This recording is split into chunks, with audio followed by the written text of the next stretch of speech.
Aires ha sido seleccionada como la sede del 8º Congreso Nacional de Psicología.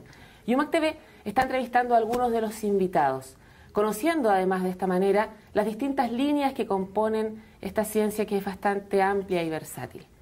En esta oportunidad vamos a conversar acerca de psicología económica. Según algunos, es la precursora a nivel latinoamericano de esta ciencia y nosotros queremos profundizar con ella acerca de este tema que importa tanto en el comportamiento humano, ¿cierto? Marianela de Negri, bienvenida. Sí, gracias. Primero quisiera preguntarle, ¿cuál es el momento histórico en el cual se cruzan psicología y economía? Mira, la psicología económica es bastante joven dentro de lo que ha sido la historia de la psicología.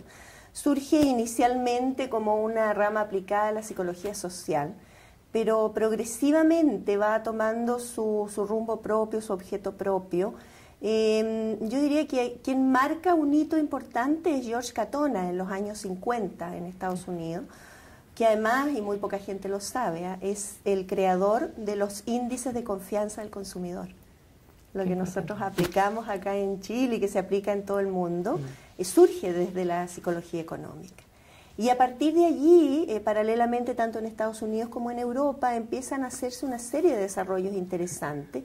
Y en este momento es una rama de la psicología, como yo te decía, independiente, con su objeto propio y que está produciendo muchísimo conocimiento para entender fundamentalmente cuál es el impacto que tienen los cambios económicos en las personas, cómo tomamos decisiones, qué elementos son los que determinan nuestra construcción de identidad en torno al consumo, una característica de las sociedades posmodernas, y además cuán felices somos efectivamente cuando consumimos y qué consumimos.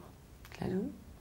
Ahora, dentro de lo nuevo que es esto, ¿qué áreas ya están lo suficientemente iluminadas por el conocimiento como para que podamos conocer algunos de esos criterios descubiertos? Mira, yo diría que una de las cosas que se ha ido investigando bastante, primero surge como una premisa más bien teórica a partir de los trabajos de Bauman, de Lipovetsky, en general los teóricos del posmodernismo, pero después lo hemos ido ratificando a través de investigaciones en distintos países.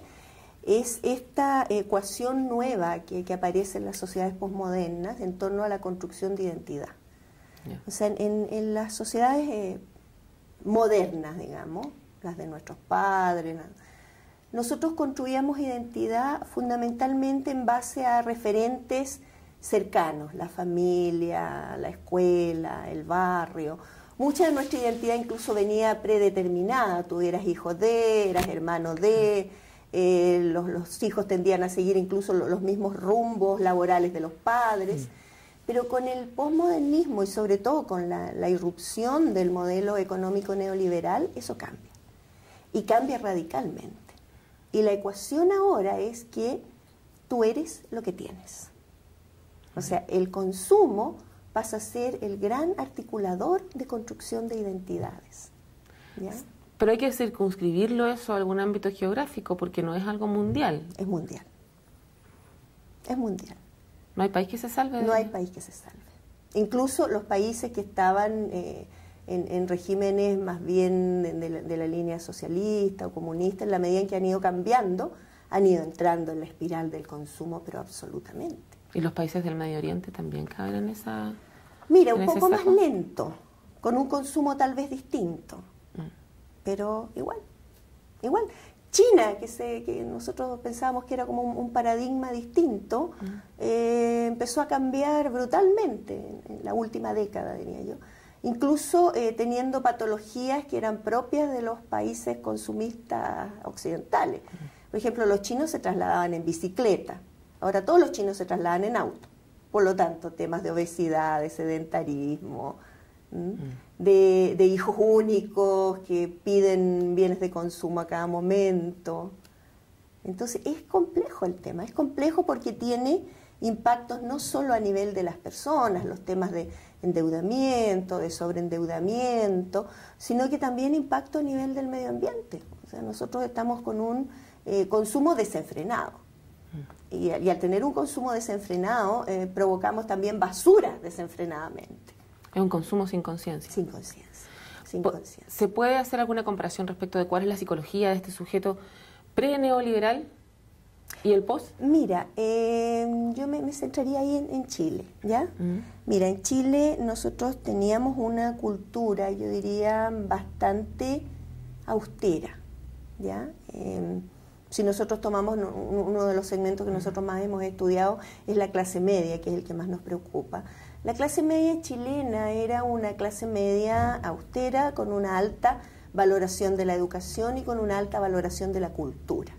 De hecho, los padres le decían a sus hijos, yo no te podré dejar herencia, pero te voy a dejar la educación, que se lo siguen repitiendo hoy día, ¿te fijas? Pero ¿qué pasa con esta emergencia de los patrones neoliberales y posmodernos? Que cambian las metas sociales, ¿ya? Incluso cambia la valoración que tú haces de algunas cosas. En el mismo tema de la educación, ¿ya? Antes se hablaba de que había que ser educado, ahora se habla de que hay que tener educación. Sí.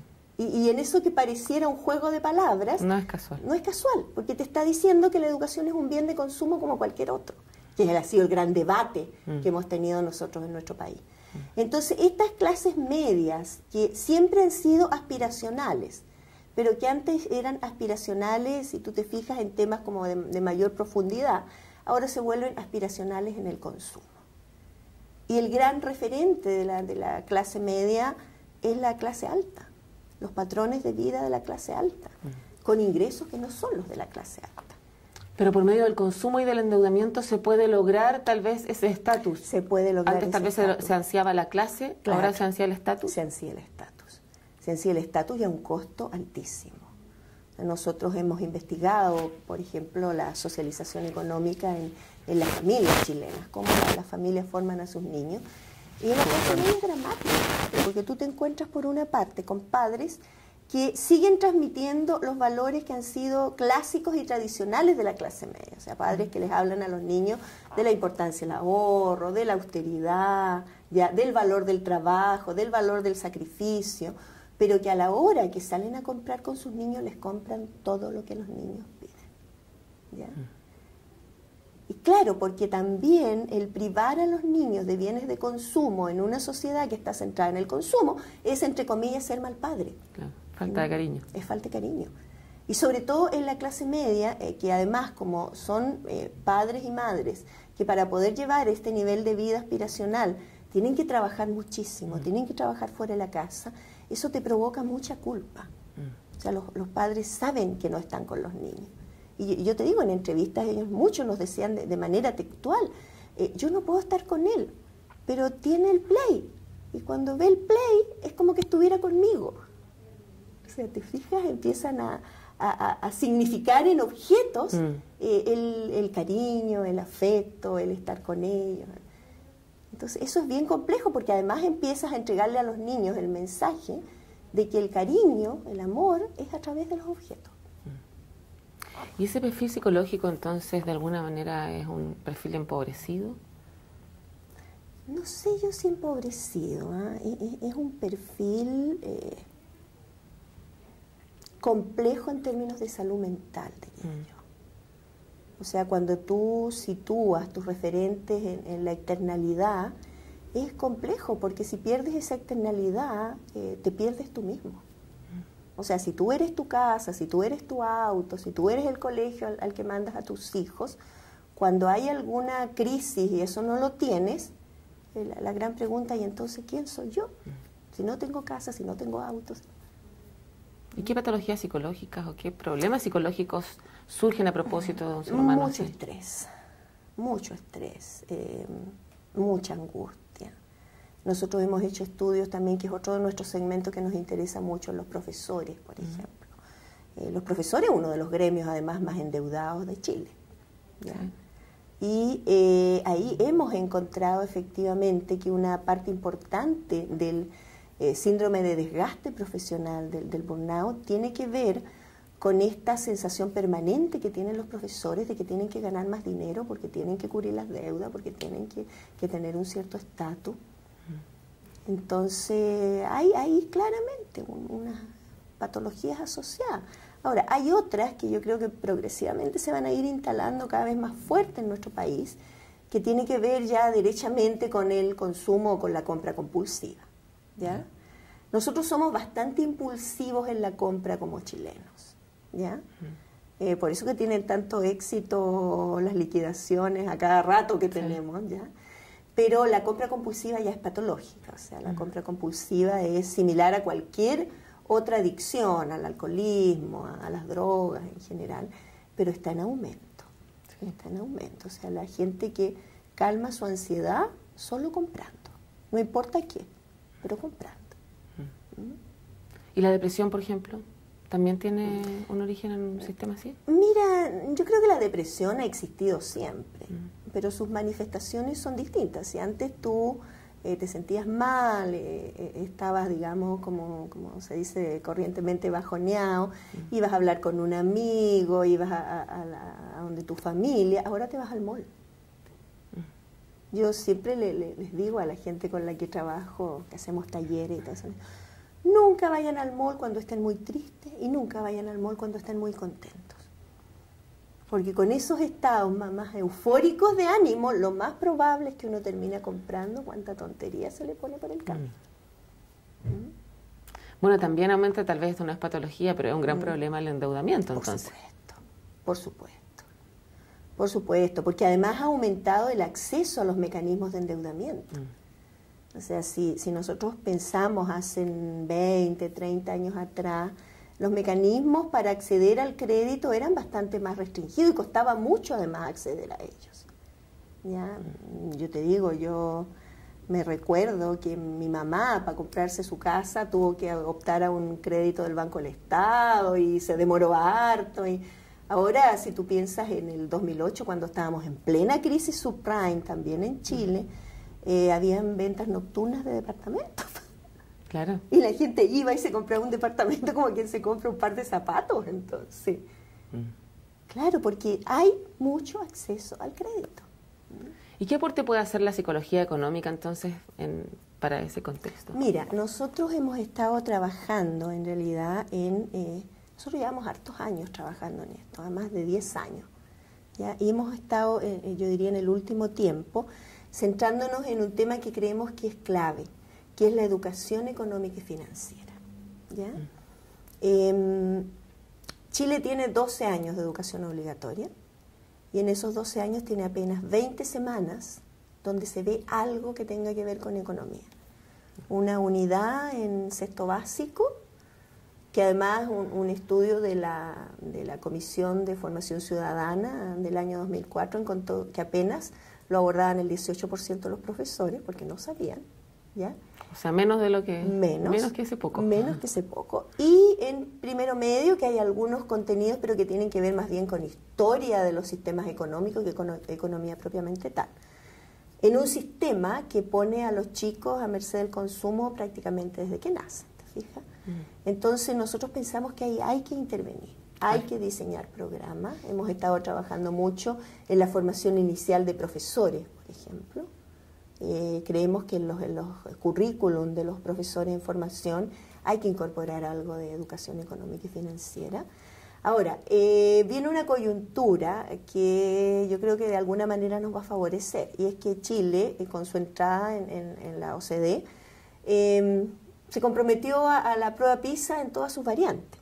Y el año 2015 viene la PISA en educación financiera. Y nos está pillando en condiciones catastróficas. Ahora, los chilenos tendemos a ser siempre reactivos, más que proactivos. Sí. Ahora todo el mundo está enloquecido, ¿ya? Se formó una mesa de educación financiera donde nosotros estamos participando, con el Banco Central, con el Ministerio de Hacienda, con una serie de otros organismos. Pero es tarde, porque nos queda un año. O sea, nos va a ir horrible en esa prueba. Así como porque nos además ha ido lo mal importante en las no es la otras. PISA. Claro, pero nosotros reaccionamos como país ante esas cosas. En esa evaluación externa, entonces, por lo tanto, pongámonos las pilas. Pero lo bueno que tiene eso es que ha puesto el tema en el tapete. Y se están valorando todas las investigaciones previas que mostraban efectivamente que la panorámica es bastante complicada en Chile, en todos los segmentos. Nosotros terminamos el año pasado un estudio con jóvenes universitarios, un estudio nacional, Y era dramático, o sea, los niveles de endeudamiento de los chicos universitarios, impresionante. ¿Cuánto es?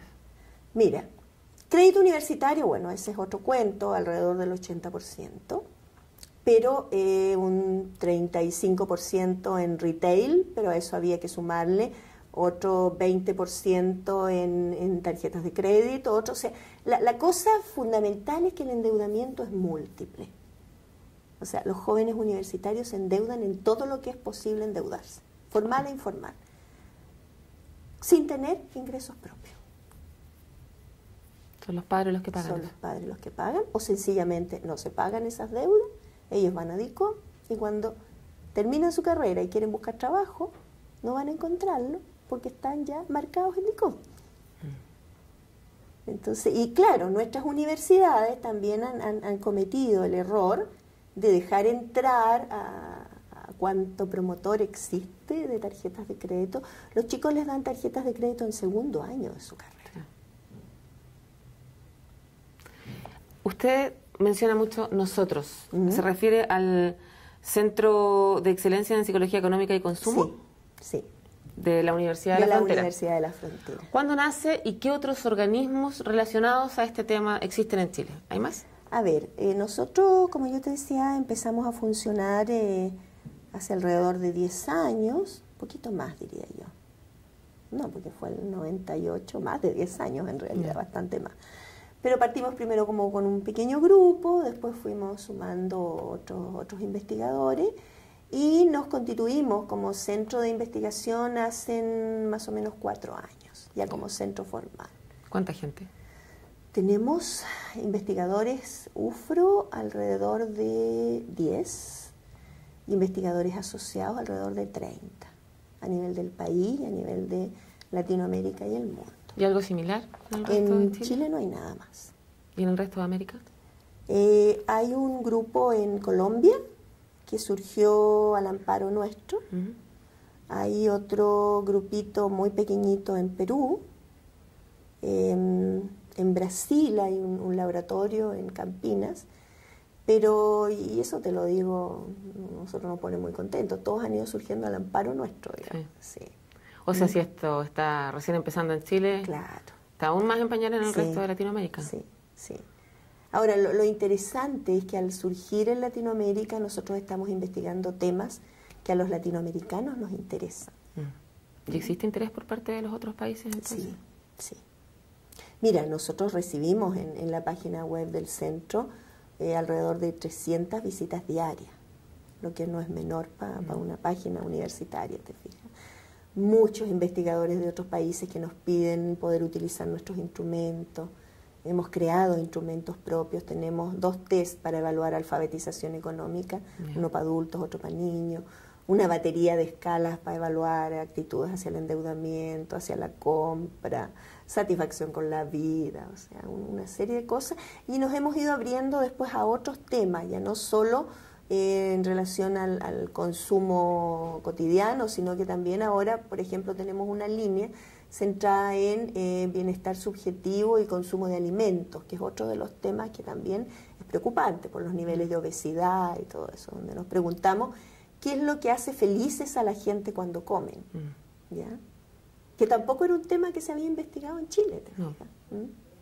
Pero cada vez que se investiga se puede detectar como denominador común que somos malos consumidores en el fondo porque estamos desalfabetizados en esa materia. Sí, sí, somos consumidores bastante víctimas del sistema.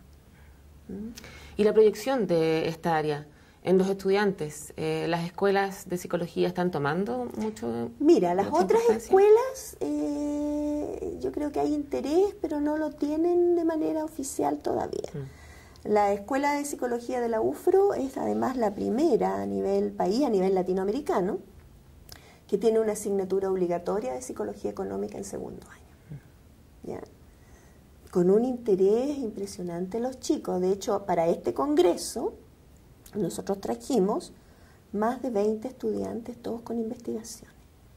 Excelente. ¿Ya? Porque en el centro tenemos una política que llamamos el semillero de investigadores jóvenes, en que ellos después que cursan su asignatura de Psicología Económica abrimos un concurso en tercer año y postulan los que les interesa seguirse formando. Y esos son los que finalmente después terminan yendo a los congresos, siguen en el posgrado. Y seguramente van a seguir investigando acerca de este tema. Sí, sí. Y los vamos ubicando en puestos claves después, en el CERNAC, en donde podamos ejercer influencia. Perfecto. Marianela de Negri, Coria, muchas gracias por esta entrevista, muy interesante conocer este tema. Listo, pues, gracias a ustedes. Y a ustedes también por interesarse en un tema que es incipiente, como mencionaba Marianela, pero que sin duda nosotros estamos convencidos de que con difusión podemos acelerar un poquito más ese proceso. Hasta la próxima.